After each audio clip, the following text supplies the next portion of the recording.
You know, when you're driving your car, driving down the highway, and that little check engine light suddenly blinks on the dashboard, you usually have two choices. Right, yeah. You can either pull over and, figure out what's actually grinding in the gears, or you can just turn the radio up louder and pretend everything is fine. Which, let's be honest, is what most of us do. Exactly. But today, for this deep dive, we are choosing to pull over. Definitely. Because we're unpacking a massive magnitude 7.5 earthquake that just struck the island chain of Tonga a few days ago on March 24th, 2026. Yeah, it's a big one. And according to a highly detailed and honestly pretty alarming presentation by geophysicist Stefan Burns, this isn't just some localized tremor. He argues it's literally a planetary check engine light. What's fascinating here is that to truly understand the mechanics of what just happened in Tonga, we have to entirely throw out the standard localized geology report. Right, you can't just look at a map of the South Pacific fault lines. Exactly. We have to look at the entire globe as this massive interconnected system. We have to look hundreds of kilometers beneath the Earth's crust, and surprisingly, we actually have to look all the way up into the upper reaches of the stratosphere. Which sounds crazy for an earthquake, but the mission of this deep dive is to figure out, for you, the listener, whether this 7.5 quake is just an isolated bad day on a remote fault line, or if it is like a flashing warning light indicating a massive global geological shift. Yeah. So let's get into the catalyst. March 24th, 2026. Tonga gets hit with a magnitude 7.5. Mm-hmm. It is the strongest quake of the year so far. Yeah. But what really jumped out from Burns' data is the buildup. Like, it didn't just snap out of nowhere. No, not at all. Just 2 days prior, on March 22nd, there were 3 magnitude 6+ precursor quakes right in that exact same zone. And those precursors they're vital because they tell us about the nature of the stress on the fault. How so? Well, a single earthquake can sometimes just be a localized snag-giving way, just a slip. But a cluster of 6.0 plus foreshocks indicates that a massive regional block of the Earth's crust is under extreme sustained tension. Like it's groaning before it breaks. Exactly. The structural integrity is actively failing before the main rupture.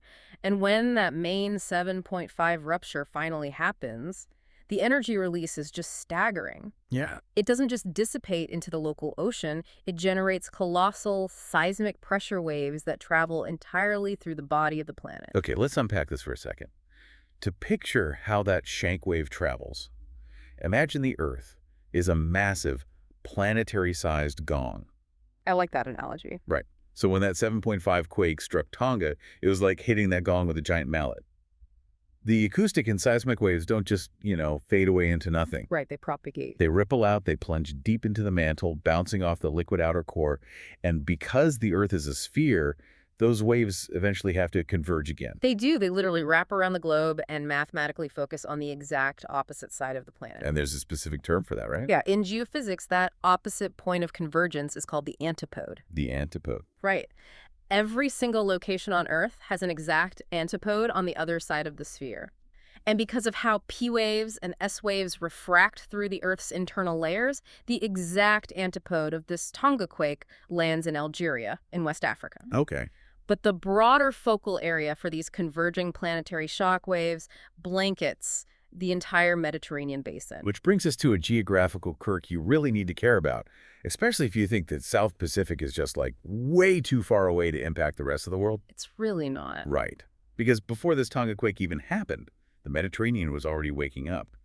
Italy just experienced a deep magnitude 6 earthquake, which was its strongest in 10 years, shortly before the Tonga event. And the timing is what makes this so critical. We have to ask, are these distinct regions essentially talking to each other through planetary shockwaves? Right. Because when you have a massive energy release in the South Pacific, the physics of a spherical planet dictate that the Mediterranean takes the brunt of the echoing wave. The gong echoing back. Exactly. And when that exact antipode region is already showing its strongest seismic activity in a decade, it really suggests these areas are caught in a sort of planetary feedback loop.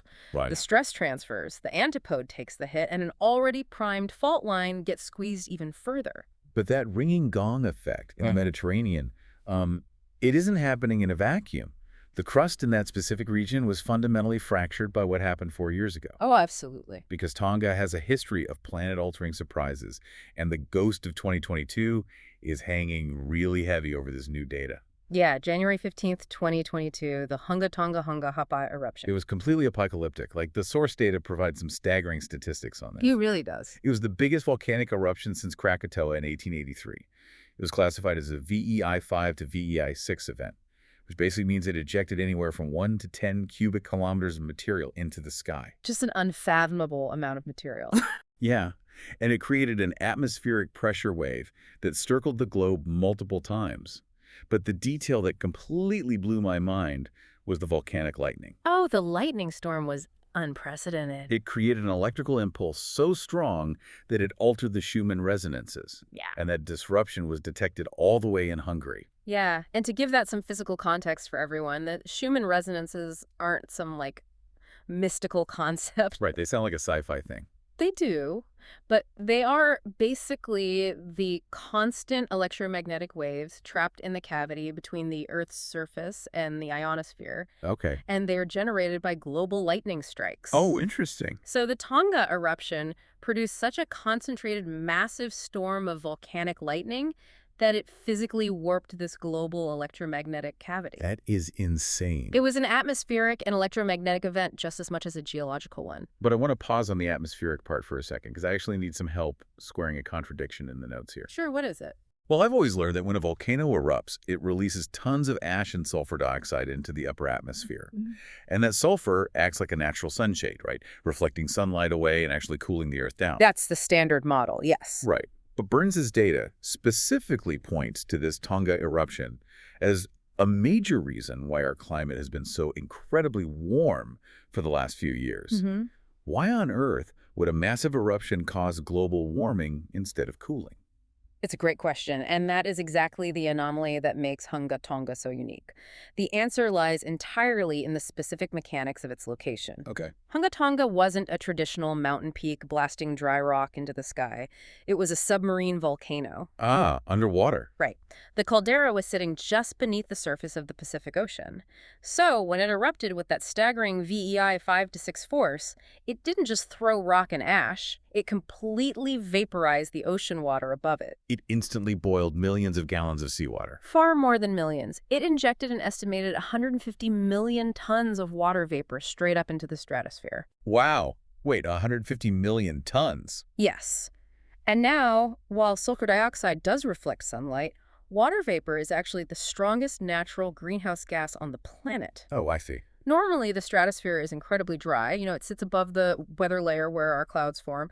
But this single event forcefully injected a massive, unprecedented volume of water vapor into that high-altitude dry layer. While, I assume, not releasing that much sulfur. Exactly. It released a comparatively low amount of sulfur dioxide. So instead of giving us a sunshade, Tonga essentially wrapped the entire Earth in a giant, high-altitude humid blanket. Precisely. And the physics of how this affects the weather you're experiencing right now in 2026 is what makes this so relevant. Yeah.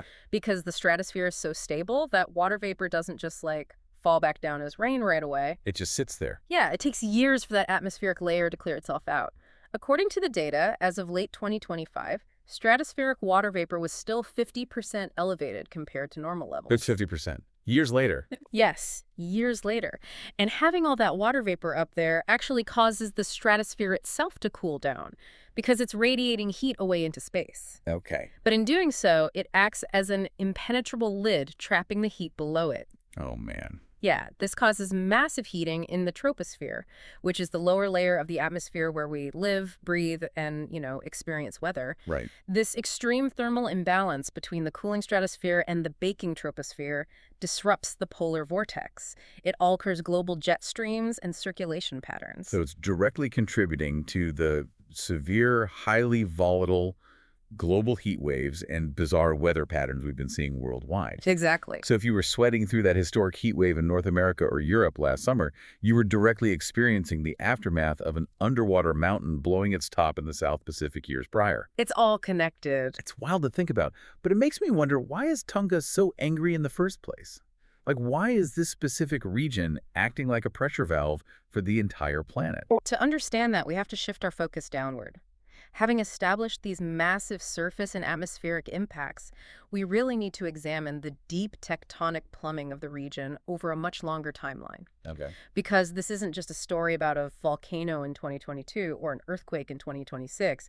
This is about a 40-year squeeze. The 40-year squeeze. Yeah, the historical data Burns presented tracks the cumulative seismic energy released in this region going all the way back to 1980. Mm-hmm.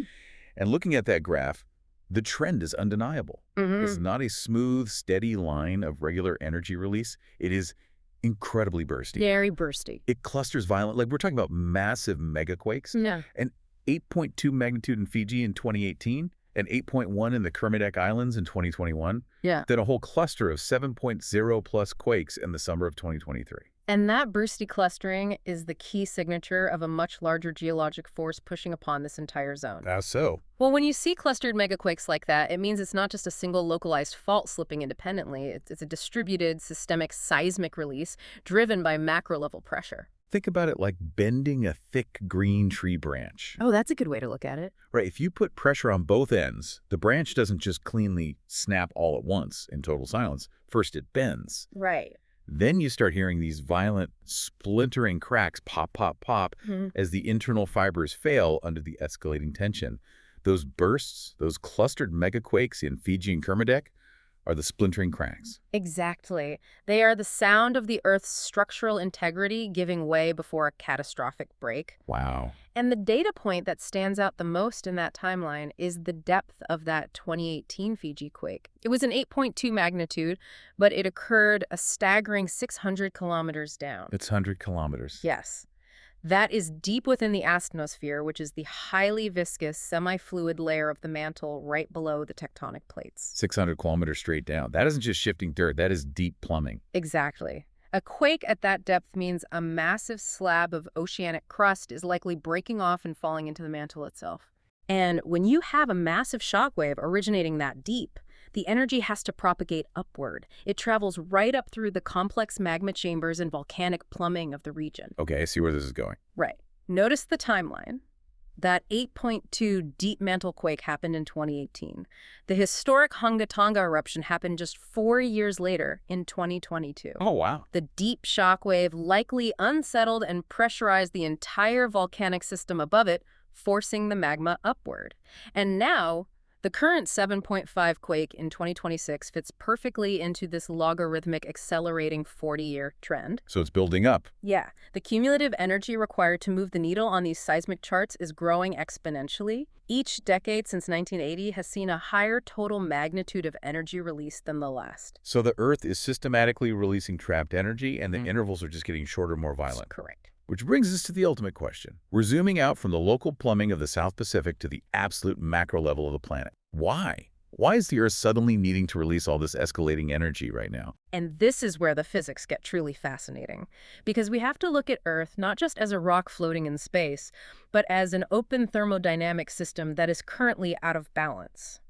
Yeah, here's where it gets really interesting. The most staggering claim in Burns' whole analysis is that the Earth currently has an energy imbalance of 1.24 watts per square meter. Now, a single watt might sound like a tiny number to you listening. It barely powers a light bulb.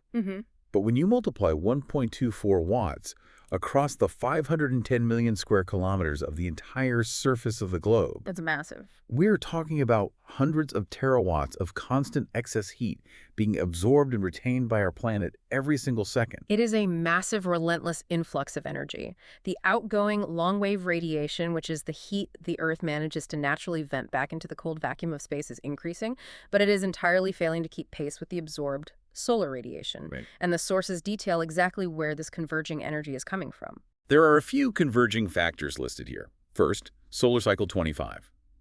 The sun's activity is returning to historic high averages, pumping more raw solar radiation our way. Yeah. Second, and the source material brings up some highly controversial points here regarding atmospheric alterations. And just to be super clear to you listening, we are strictly unpacking Burns' theory here. We are not endorsing it or taking a side. Right, just looking at the data he presented. Exactly. He argues that deliberate weather modification experiments and geoengineering factors, things like satellite metallic dust burning up in the stratosphere upon re-entry, are actually altering the atmosphere's conductivity and heat retention. which is an interesting hypothesis. But the biggest human factor he outlines by far is the breaking down of hydrocarbons. And it's important to understand the actual chemistry of what the hydrocarbon breakdown means for planetary heat. Okay, break that down for us. Sure. Hydrocarbons, or fossil fuels, are essentially ancient sequestered solar energy. Sure. Millions of years ago, prehistoric plant life absorbed the sun's energy, died, and was compressed over eons deep underground into oil, coal, and gas. It is energy neutral as long as it stays buried in the crust. But when we pull it up and burn it to power our cities. We light the match. Right. And it's not just the well-known mechanism of releasing carbon dioxide and water vapor to trap new heat from the sun. The actual chemical act of breaking those hydrocarbon bonds is an exothermic reaction. Meaning it produces heat. It physically generates heat, yes. We are simultaneously trapping more heat from above with greenhouse gases and actively releasing millions of years of stored solar heat from below. The source material is remarkably impartial on the morality of this too. It just lays it out as a brutal thermodynamic math equation. Energy in versus energy out. Exactly. And right now, the energy in is winning by 1.24 watts per square meter. Yeah. But here's where I need to push back hard on Burns's conclusion. Okay, go ahead. He suggests that because of this imbalance, the Earth, quote-unquote, attempts to trigger volcanic eruptions, to release sulfur dioxide and cool itself down, like a biological organism sweating. Right. Hold on, I have to stop you there. Yeah. Saying the Earth attempts to trigger eruptions makes it sound like a conscious organism making a deliberate decision to heal itself. Are we really talking about a self-regulating biological mechanism here? Or is this just basic thermodynamic pressure seeking the path of least resistance? See, that is a crucial distinction to make, actually. Burns is leaning into a variation of the Gaia hypothesis with that phrasing. Yeah, that's what it sounds like. But we don't need to assign consciousness to the planet to understand the physics at play. Okay. It is purely about thermodynamics and stress loads. When the planet absorbs too much energy and heat from above due to high solar activity and atmospheric insulation, the entire crustal system becomes over-energized. The gong is vibrating. Exactly. The increasing heat loading causes thermal expansion. The unusual electric currents pulsing through the ground from atmospheric charging actually influence the piezoelectric properties of the rock, altering its structural stability. Wait, piezoelectric. Yeah, where mechanical stress on certain rocks creates electricity and vice versa.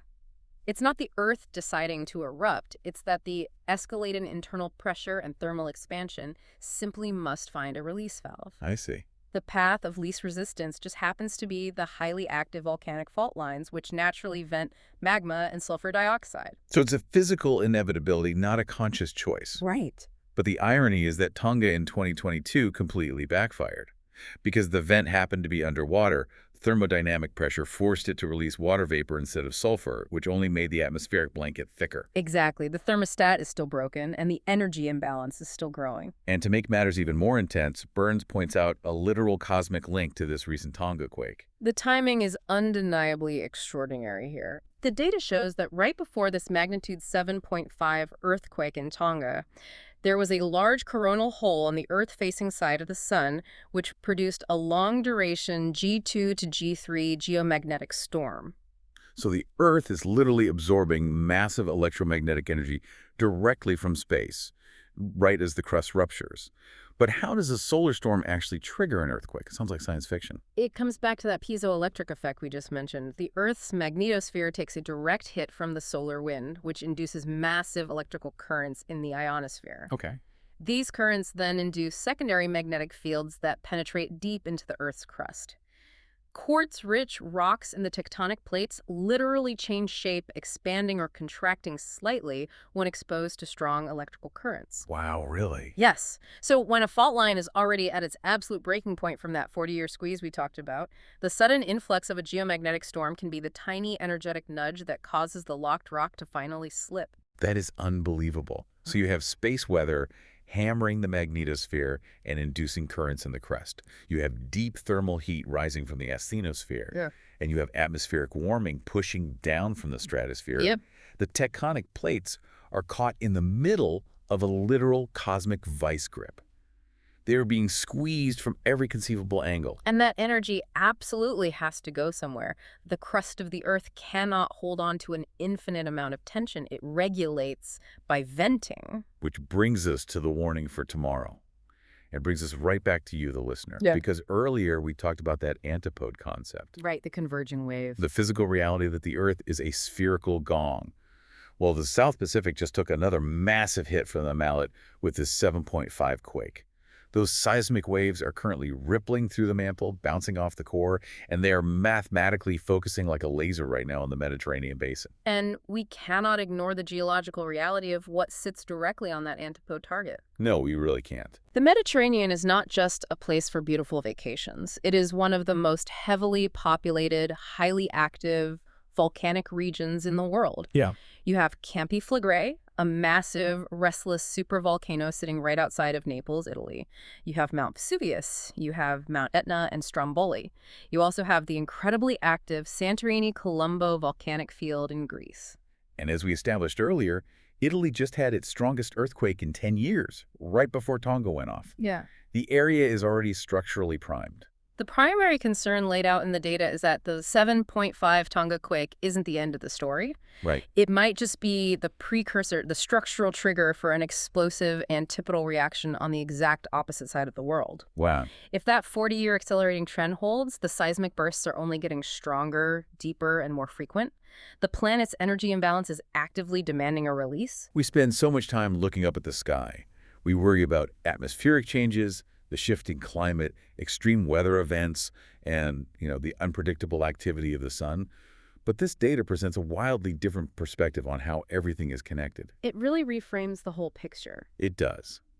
If Byrne's thermodynamic theory holds true, that the Earth naturally triggers seismic venting to cool down an overpressurized system, it raises a really unsettling question about our own future interventions. Oh, absolutely. There is constant talk today about deploying artificial geoengineering to cool the atmosphere by blocking the sun. Right, sunshades. But if we successfully build a technological sunshade to artificially cool the sky, do we accidentally trap all that exothermic structural heat deep in the crust? By trying to stop the heat waves, do we accidentally guarantee the mega-quakes? That's a terrifying thought. It's definitely something to chew on. Thanks for joining us on this deep dive. We'll catch you next time.